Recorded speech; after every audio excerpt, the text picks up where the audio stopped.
नमस्कार दोस्तों, स्वागत है आप सभी का राजस्थान बातें के यूट्यूब चैनल पे। तो दोस्तों, आज जो EORO का एग्ज़ाम हुआ है, यानी कि EORO का री एग्ज़ाम जो हुआ है आज 23 मार्च को, उसका कंप्लीट पेपर सॉल्यूशन हम करने वाले हैं। तो मैं सही आंसर आपको टिक करवाता चलूँगा, आप अपने अकॉर्डिंग पेपर में मिलाते चलना। आपका कितने क्वेश्चन सही होते हैं कमेंट बॉक्स में ये भी ज़रूर बताना। तो चलिए शुरू करते हैं क्वेश्चन नंबर 1 से।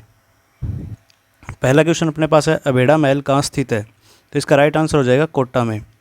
सेकंड क्वेश्चन है, नाना साहब का जालरा एवं इब्राहिम का जालरा नामक जलाशय कहाँ स्थित है? तो इसका राइट आंसर हो जाएगा तारागढ़ अजमेर में। क्वेश्चन नंबर 3 है, निम्नलिखित में से कौन सा कथन सही नहीं है? तो इसका राइट आंसर हो जाएगा ऑप्शन 4, मालव संवत का प्रारंभ 78 ईस्वी से हुआ था। ये राइट आंसर हो जाएगा ऑप्शन नंबर 4। क्वेश्चन नंबर 4, निम्नलिखित में से कौन सा युगम सुमेलित नहीं है? तो इसका सुमेलित है, ये पूछा गया कौन सा युगम सही सुमेलित है। तो ये सारे ही सही सुमेलित है, राइट आंसर ऑप्शन ए हो जाएगा इसका। अगला क्वेश्चन है, प्रजामंडल आंदोलन के संबंध में निम्नलिखित कथनों पर विचार कीजिए और कौन सा सही विकल्प चुनिए। तो इसका राइट आंसर हो जाएगा ए और ब दोनों सही है, यानी कि ऑप्शन 4 राइट हो जाएगा इसका। अगला क्वेश्चन है कि निम्नलिखित में से पुरुषों के वस्त्र नहीं है। तो इसमें राइट आंसर हो जाएगा आपका ऑप्शन डी, यानी कि द जो लंपा है ना, ये पुरुषों का वस्त्र नहीं है। तो ऑप्शन ए करेक्ट आंसर हो जाएगा, केवल द। क्वेश्चन नंबर 7 है, सही सुमेलित करना है इसको। तो इसका राइट आंसर आपके हो जाएगा ऑप्शन बी, यानी ब और श सही सुमेलित। अगला क्वेश्चन है, जहूर खां मेवाती किस लोकवाद्य के पारंगत कलाकार थे? तो ये थे बप्पंग के, ऑप्शन ए राइट हो जाएगा। क्वेश्चन नंबर 9 में, आहड़ पुरातात्विक स्थलों के विषय में निम्नलिखित में से कौन सा कथन असत्य पूछा गया है? तो असत्य हो जाएगा इसमें से ऑप्शन बी, आहड़ अपने कांस्य के प्रचुर भंडारण के लिए प्रसिद्ध हो। ये राइट आंसर हो जाएगा। क्वेश्चन नंबर 10 में, कौन से राजस्थानी लोक संगीत के सुशीर वाद्य यंत्र हैं? सुशीर वाद्य यंत्र कौन कौन से ये बताना आपको। तो इसका राइट आंसर हो जाएगा ऑप्शन बी, ए स और द। अगला क्वेश्चन है, किस किसान आंदोलन में कांगड़ कांड सभी को पता होगा, बीकानेर से संबंधित है। ऑप्शन 3 नंबर राइट हो जाएगा इसका। क्वेश्चन नंबर 12 में, कौन से मंदिर आमेर में स्थित है? तो आमेर में स्थित है एक तो जगत शिरोमणि मंदिर, एक अंबिकेश्वर मंदिर। ऑप्शन बी राइट हो जाएगा इसका। अगला क्वेश्चन है, लाडली दास निम्नलिखित में से किस चित्र शैली के चित्रकार थे? तो अब ये है किशनगढ़ शैली के, ऑप्शन सी यानी डी 3 नंबर राइट हो जाएगा। अगला क्वेश्चन नंबर 14, मध्यकालीन राजस्थान में भूमि एवं राजस्व व्यवस्था के संबंध में कौन से कथन सत्य हैं? तो इसका राइट आंसर हो जाएगा ऑप्शन नंबर 3, यानी ए और श, ऑप्शन 3 राइट हो जाएगा। क्वेश्चन नंबर 15, सूची 1 और 2 को मिलान करना है और नीचे दिए गए सही उत्तरों का चयन करना है आपको। तो इसका राइट आंसर हो जाएगा ऑप्शन 3, यानी ए में 1, बी में 2, सी में 3 और डी में 4, यानी सही मिलाया गया है ये। तो ऑप्शन 3 राइट हो जाएगा इसमें। क्वेश्चन नंबर 16 है, कौन वर्त राजस्थान के एकीकरण के लिए गठित राजस्थान आंदोलन समिति का अध्यक्ष था? तो ये थे Ram Manohar Lohia ji. Option number 4 right हो जाएगा। क्वेश्चन नंबर 17, निम्नलिखित में से किस ब्रिटिश अधिकारी ने बूंदी के शासक राव राजा बिशन सिंह पर दबाव डालकर सती प्रथा के विरुद्ध वातावरण तैयार करने में सफलता प्राप्त की थी? तो ये थे जॉन लुडलो। ऑप्शन 3 राइट हो जाएगा।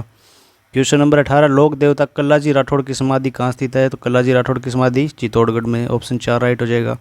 क्वेश्चन नंबर 19, रानी रंग देवी का ऐतिहासिक जौहर कौन से जगह से संबंधित है? तो ये रणथंभौर से, ऑप्शन 1 राइट हो जाएगा इसमें। क्वेश्चन नंबर 20, किस मुगल सेनानायक को दिवेर के युद्ध में महाराणा प्रताप ने परास्त किया था? तो सुल्तान खां को परास्त किया था। ऑप्शन 2 नंबर राइट हो जाएगा। निम्नलिखित में से अरावली की उस चोटी का चयन कीजिए जो कमलनाथ से ऊंची तथा अचलगढ़ से नीची है। तो ये हो जाएगा रघुनाथगढ़। ऑप्शन 3 राइट आंसर होगा इसका। क्वेश्चन नंबर 22 में, राजस्थान में घिया पत्थर खनन क्षेत्र कौन सा नहीं है, इसमें पूछा गया है। तो ये बालूपुरा जो है वो नहीं है। ऑप्शन 4 राइट हो जाएगा। फिर क्वेश्चन नंबर 23 में पूछा गया है, उद्योग और स्थान का सही सुमेलन करना है।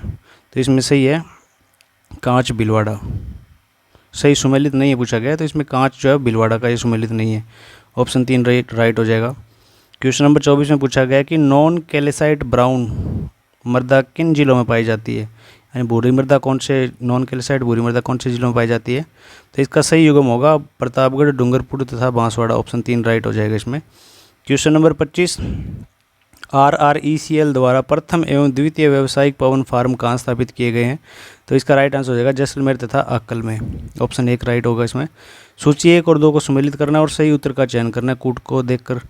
तो इसका राइट आंसर आपके पास हो जाएगा ऑप्शन डी, ए में 2, बी में 4, सी में 3 और नेक्स्ट बचेगा डी में 1 नंबर, तो ये 4 नंबर ऑप्शन सही हो जाएगा। क्वेश्चन नंबर 27 में कौन सा जैसलमेर में प्राकृतिक गैस भंडार क्षेत्र नहीं है, तो ये जोगसरिया, ऑप्शन बी राइट हो जाएगा। फिर अगला पूछा गया निम्नलिखित में से सही सुमेलित करना है, तो इसका राइट आंसर हो जाएगा अपने पास ए और सी। सही सुमेलित कौन सा ये बताना है, तो ए भी सही है और सी भी सही है। अगला क्वेश्चन नंबर 29, डामोर जनजाति की मुख्यतः निवास कहाँ पे करती है, तो ये सिमलवाड़ा पंचायत समिति में करती है। सूची 1 और 2 को सुमेलित करना और सही उत्तर का चयन कूट को देकर करना है, तो इसका राइट आंसर हो जाएगा अपने पास ऑप्शन नंबर 3, ए में 2, बी में 4, सी में 1 नंबर और डी में 3 नंबर। क्वेश्चन नंबर 31, एक नदी के संदर्भ में तथ्यों को सावधानीपूर्वक पढ़ना है, फिर इसका उत्तर देना है आपको। यह नदी ऋषभदेव के निकट बिचमेड़ा से उद्गमित होती है और गोमती तथा सारनी इसकी सहायक नदियाँ। ये कौन सी नदी है, ये है सोम नदी, ऑप्शन 4 राइट हो जाएगा। अगला क्वेश्चन नंबर 32, राजस्थान में परंपरागत जल संरक्षण तकनीक नहीं है, कौन सी नहीं है पूछा गया, तो पेंडा राजस्थान की नहीं है, बाकी नाड़ी, झालरा, टोबा ये राजस्थान में होते हैं। क्वेश्चन नंबर 33 में पूछा गया आपसे कि वीरनार और वीरलक्ष्मी उन्नत किस्म कौन सी फसल की है, तो ये है कपास की, ऑप्शन 3 राइट हो जाएगा। 2011 की जनगणना के अनुसार ग्रामीण एवं नगरीय पुरुष साक्षरता दर क्रमशः थी, तो ये थी 76.2% और 87.9%, ऑप्शन 3 राइट हो जाएगा।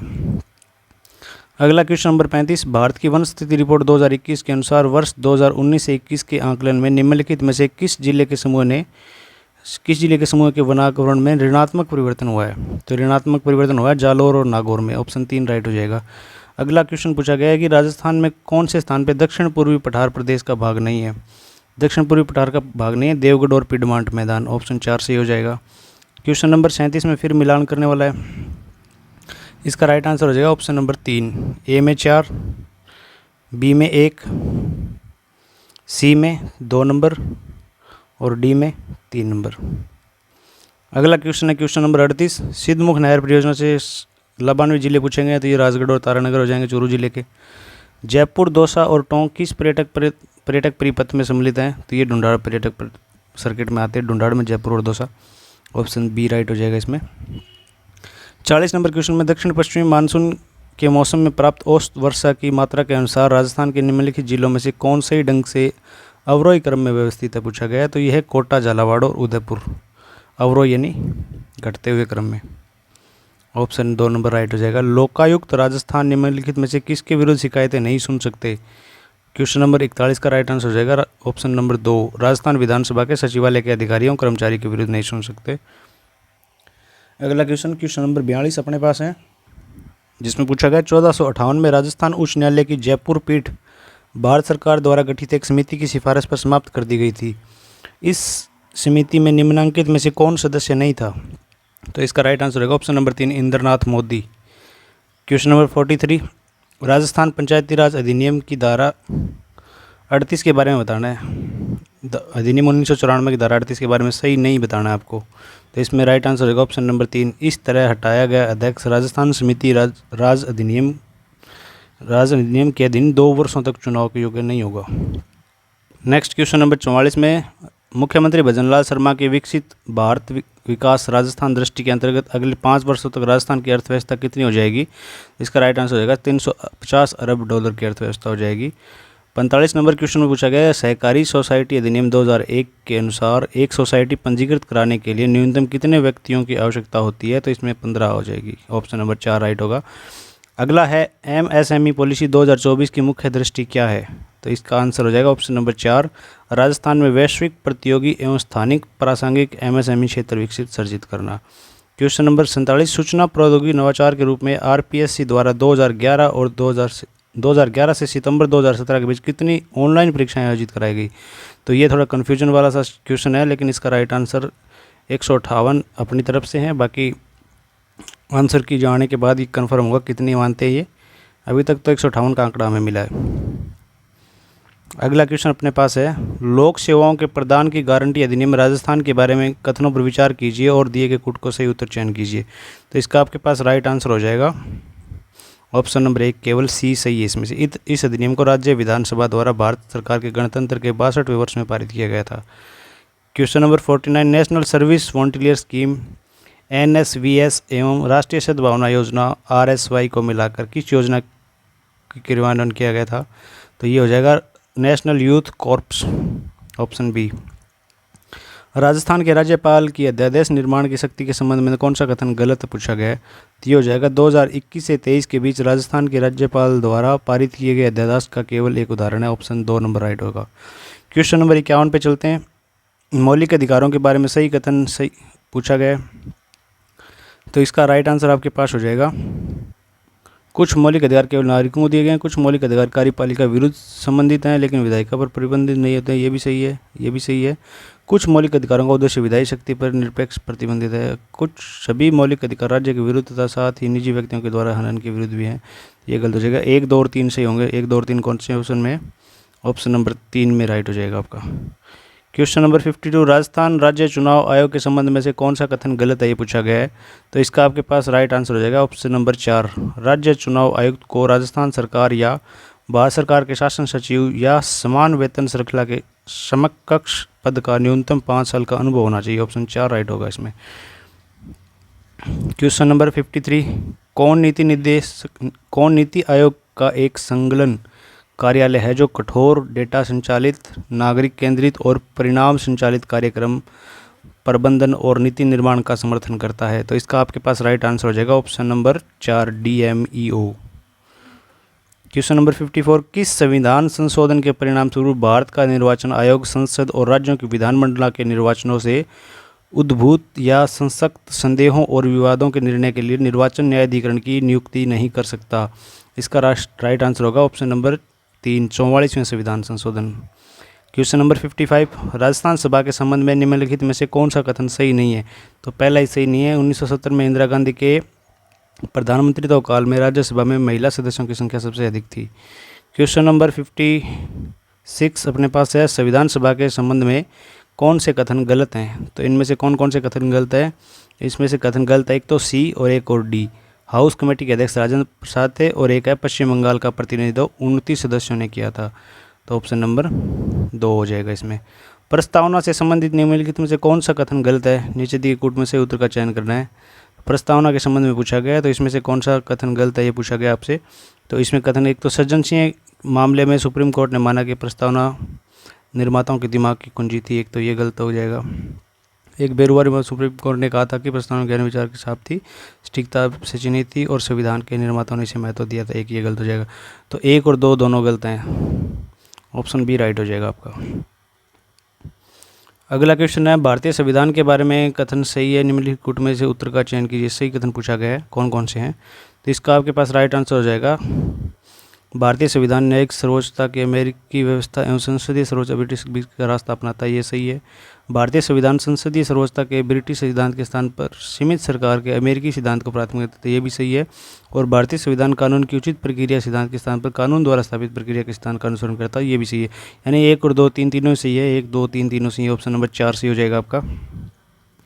अगला क्वेश्चन आपके पास है कि भारत के संविधान के अनुसार अफीम की खेती उसके कानून के विनिर्माण निर्यात संबंधित कानून बनाने का अधिकार किसको है? तो ये है संघीय संसद को। क्वेश्चन नंबर 60 है आपके पास, 2 कथन दिए गए हैं, सही कथन पूछा गया होगा। सॉरी, इसमें पूछा गया कि आपके अकॉर्डिंग कौन सा कथन सही होता है? संसद द्वारा प्रथम दायित्व मंत्रिमंडल प्रदान करना और इसे उत्तरदायी बनाए रखना। दूसरा, मंत्रिमंडल की जिम्मेदारी लोकप्रिय सदन के प्रति इसकी सदस्य अनिवार्य रूप से उस सदन तक सीमित नहीं है। तो इसमें पूछा गया है आपसे कौन सा कथन सही है, सही व्याख्या करता है। A और R दोनों सही है। तो इसमें कथन तो सही तो है A वाला, और R इसकी व्याख्या सही करता है, ये R गलत है। तो ऑप्शन 3 राइट हो जाएगा, A सही है लेकिन R गलत है। क्वेश्चन नंबर 61, WHO द्वारा प्रथम वैश्विक मुख्य ओरल स्वास्थ्य बैठक कहाँ आयोजित की गई थी? ये की गई थी थाईलैंड में। क्वेश्चन नंबर 62, 2025 जनवरी में राजस्थान सरकार द्वारा घोषित अभावग्रस्त गाँवों की न्यूनतम संख्या कौन से जिले में है? ये पूछा गया है, तो ये है 12 जिले में। अगला क्वेश्चन 63, निम्नलिखित में से कौन सी पुस्तक का नाम और लेखक और लेखिका का नाम सुमेलित नहीं पूछा गया है?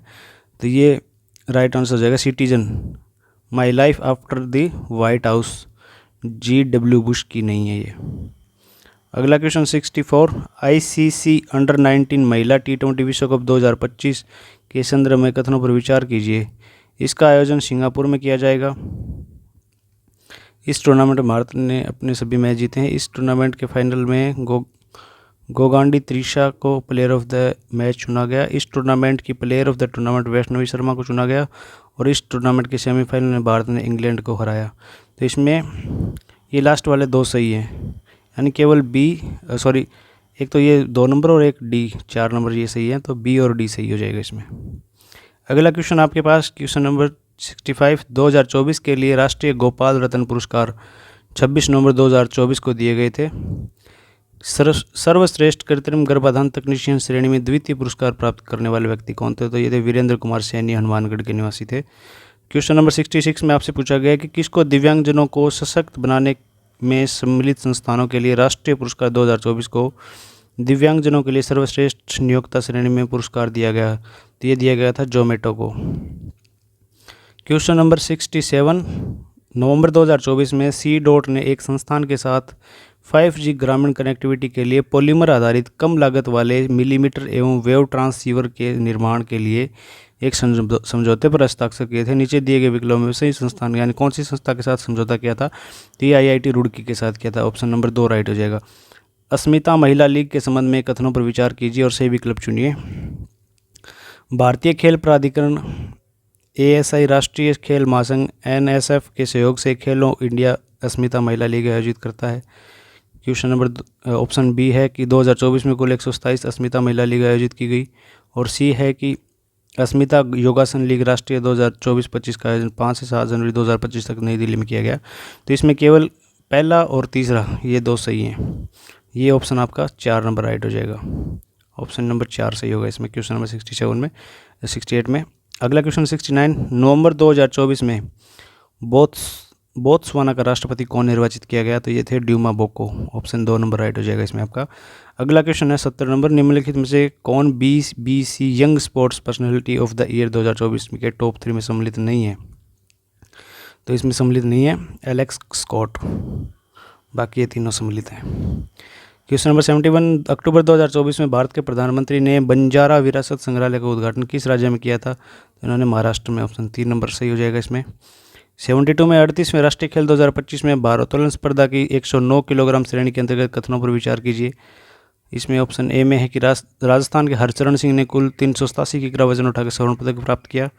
और अगला है कि हरियाणा के मनीष ने 347 किग्रा वजन उठाकर रजत प्राप्त किया। तो ये दोनों ही कथन असत्य हैं।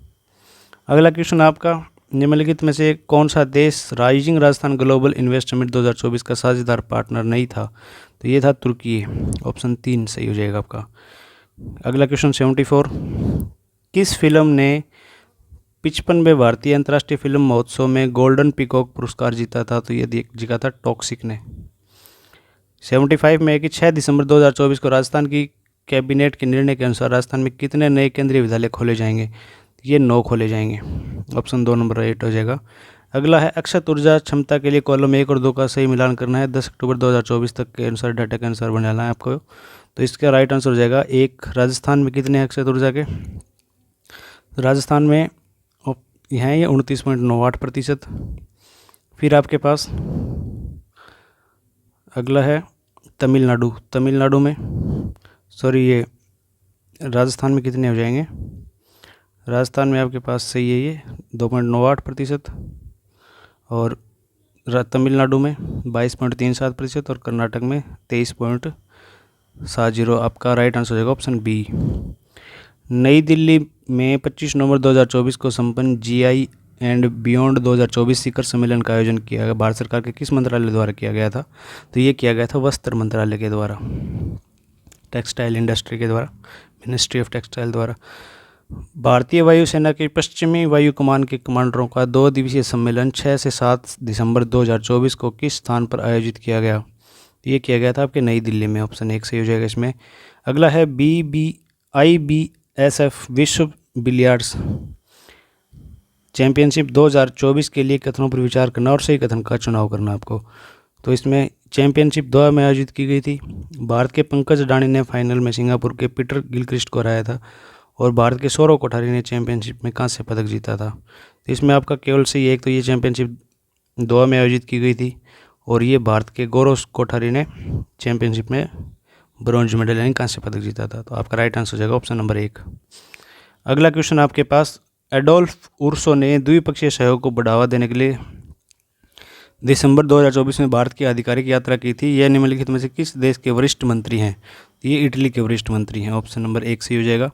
अब आपके जो पार्ट बी वाले क्वेश्चन स्टार्ट हो गए हैं नगर पालिका वाले। तो क्वेश्चन नंबर 81, एक नगर पालिका के अध्यक्ष के विरुद्ध उसके पद ग्रहण करने के 20 माह पश्चात अविश्वास प्रस्ताव लाया गया एवं पारित किया गया, इससे वह क्या होगा? इससे वह प्रभावित नहीं होगा। ऑप्शन 2 राइट हो जाएगा। क्वेश्चन नंबर 82 में, राजस्थान नगर पालिका अधिनियम 2009 की धारा 115(1) के द्वारा अपेक्षित सूचना देने में विफल रहने पर नगर पालिका किसी व्यक्ति पर खालिस्तान की शासित आरोपित कर सकती है। तो ये कर सकती है 500 रुपये से अनधिक एवं उक्त भवन या परिवर्तन पर 3 मास की कालावधि के लिए संदेह कर की रकम का 10 गुना जो भी अधिक हो। तो ऑप्शन 3 सही हो जाएगा इसमें आपका। क्वेश्चन नंबर 83, राजस्थान नगर पालिका अधिनियम 2009 के अंतर्गत धारा 31 के अधीन दायर निर्वाचित याचिका में पारित आदेश के विरुद्ध अपील की जाएगी। तो ये की जाएगी उच्च न्यायालय को। ऑप्शन 2 सही हो जाएगा।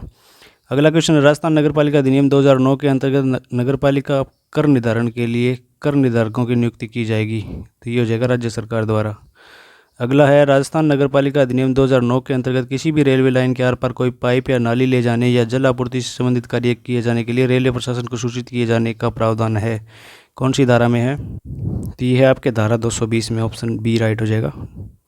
राजस्थान नगर पालिका अधिनियम 2009 के अंतर्गत मुख्य नगर पालिका अधिकारी प्रत्येक वर्ष में आगामी वित्तीय वर्ष के बजट प्राक्कलन और साथ ही नगर पालिका के स्थापना अनुसूची तैयार करेगा 15 जनवरी से पहले।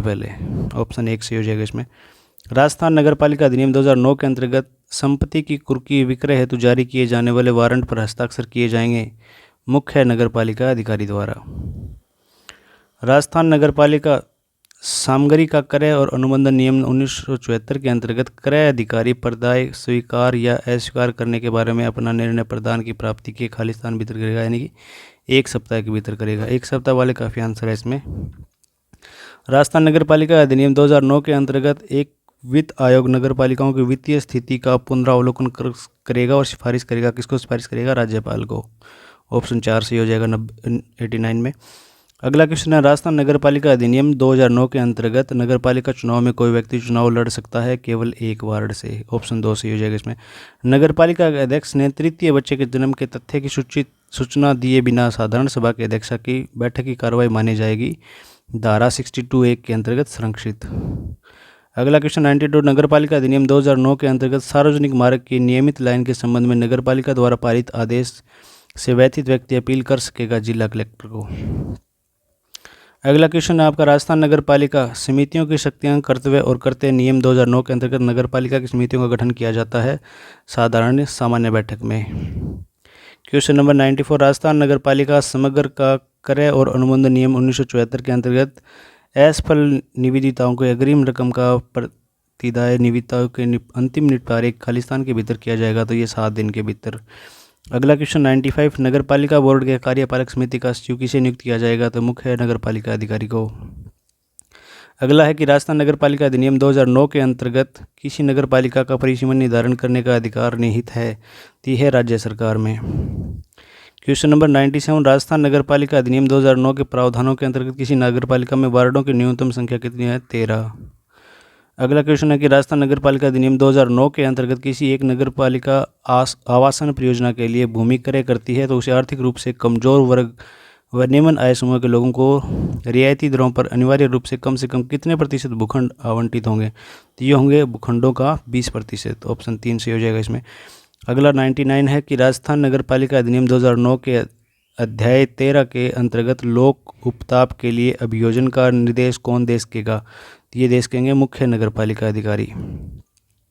क्वेश्चन नंबर 100 है कि नगर पालिका अधिनियम 2009 के अंतर्गत कोई सदस्य लिखित नोटिस द्वारा अपनी सदस्य से त्यागपत्र ले सकता है, त्यागपत्र दे सकता है? तो ये दे सकता है अध्यक्ष को। ऑप्शन 4 सही हो जाएगा इसमें। क्वेश्चन नंबर 101 में, राजस्थान नगर पालिका अधिनियम 2009 के अंतर्गत नगर पालिका द्वारा पट्टे का प्रतिसंहरण और पट्टा विलेख का रद्दकरण करने से पूर्व पट्टाधारी को कारण बताओ नोटिस दिया जाएगा जिसकी अवधि कितनी होती है? 7 दिन से कम हो, 7 दिन से कम न हो। सूची 1 और सूची 2 से सम्मिलित करना है आपको। तो इसका राइट आंसर हो जाएगा ऑप्शन नंबर 3। ए में 3, बी में 1, सी में 4 और डी में 2। अगला है कि राजस्थान नगर पालिका नियम 2009 के अंतर्गत नगर पालिका के 1/3 से अन्यून सदस्यों द्वारा लिखित प्रतिरोध प्राप्त करने की तारीख से अध्यक्ष को विशेष बैठक बुलानी होगी 7 दिनों के भीतर। अगला क्वेश्चन 104 नंबर, राजस्थान नगर पालिका अधिनियम 2009 के अंतर्गत कतिपय पशुओं पक्षियों का अधिग्रहण किए जाने के पश्चात ऐसे पशु या पक्षी का दावा करने वाले व्यक्ति नगर पालिका द्वारा उपगत व्यय का भुगतान कर ऐसे पशु पक्षियों को छुड़ा सकेगा। ये भी 7 दिवस के भीतर। अगला क्वेश्चन है, राजस्थान नगर पालिका नियम 2009 के अंतर्गत पीठासीन अधिकारी राजस्थान के तकनीकी, विधिक या अन्य विशेषज्ञों और स्थानीय अधिकारियों की बैठक में उपस्थित होने उनकी सलाह लेने के लिए बुला सकेगा। कौन से नियम के अंतर्गत बुलाएगा? ये तो नियम 19 के अंतर्गत। अगला क्वेश्चन नंबर 106 है कि राजस्थान के नगर पालिका अधिनियम 2009 की धारा 245 की उपधारा 7 या उपधारा 9 के अधीन पारित आदेश की अपील की जाएगी। तो ये की जाएगी संबंधित जिला न्यायाधीश को। क्वेश्चन नंबर 107, राजस्थान नगर पालिका अधिनियम 2009 की धारा 174 की उपधारा 2 के अधीन परियोजना या स्कीम बनाने की घोषणा के प्रकाशन की तारीख में कितने समय में नगर पालिका प्रारूप के रूप में ऐसी परियोजना या स्कीम तैयार होगी? तो ये होगी अपने 1 वर्ष के पश्चात।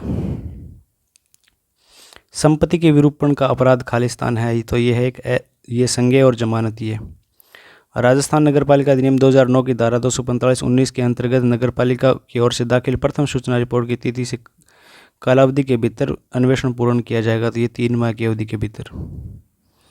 अगला क्वेश्चन नंबर 110, राजस्थान नगर पालिका समितियों की शक्तियां, कर्तव्य और कर्तव्य नियम 2009 के नियम में निरसन और व्यावृत्ति का प्रावधान है। तो ये नियम 6 में।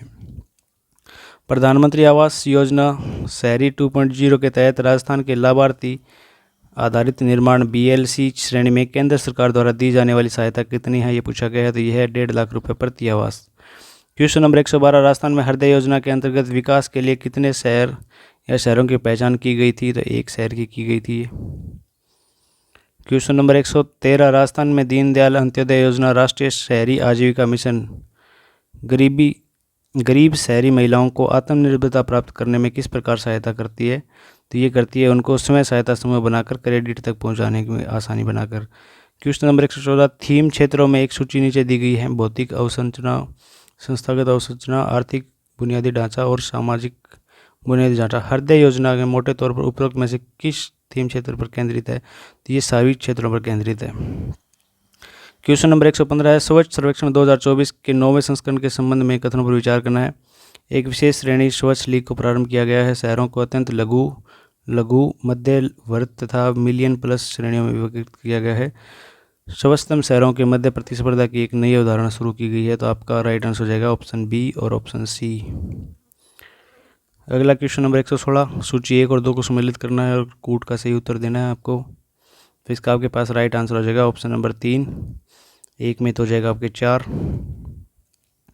बी में हो जाएगा 3, सी में हो जाएगा आपके पास 2 नंबर और डी में हो जाएगा बच गया जो 1 नंबर।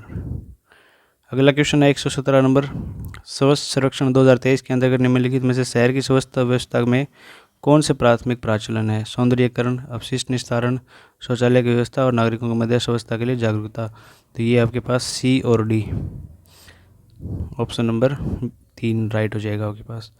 अगला क्वेश्चन है, राजस्थान में अमृत 2.0 योजना के तहत सभी शहरी निकायों में जल आपूर्ति योजनाओं के द्वारा पेयजल उपलब्ध कराने के कौन सा लक्ष्य रखा गया है? तो ये आपके पास लक्ष्य रखा गया है 2025-26 तक सभी घरों में पेयजल उपलब्ध कराना। ऑप्शन 1 ही सही हो जाएगा इसमें।